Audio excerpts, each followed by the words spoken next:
Hey everyone, it's Bertha Rioger, and I'm here in this review for Good Boy, the new film directed by Ben Leonberg, and starring Indy the dog.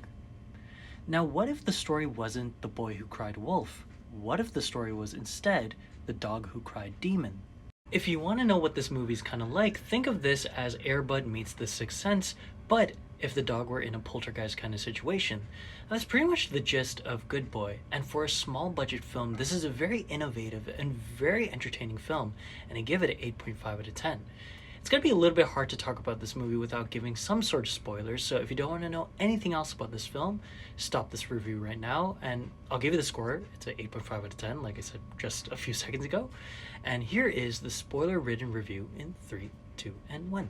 Now, the biggest question that people are going to ask before watching this movie is, does the dog die at the end of the film? And thankfully, no.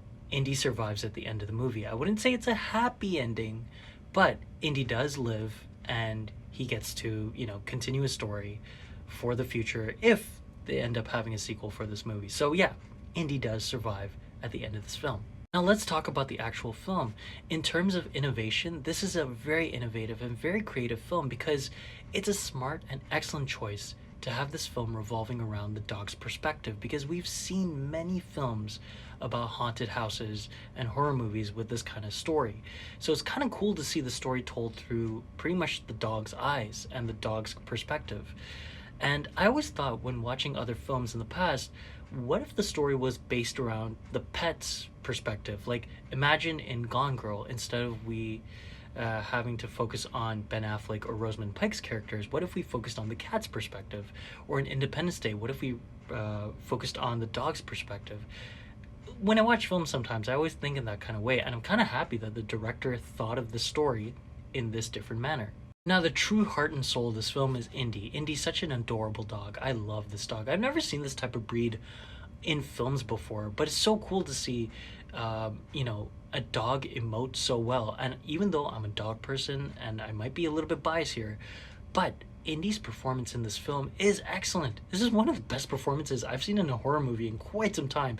This dog is so emotive, so emotional, and just through the eyes alone, like, this dog is giving so much variety of acting that I've never seen in a human in quite some time. It makes sense because the director is actually the owner of the dog, so obviously he's able to extract something from the dog that maybe another director wasn't able to do. Cinematography in this film is so creative. I really liked it. I think the one big negative for me was that the film kind of deviated from its groundedness that it had for the most part, but overall, super solid film.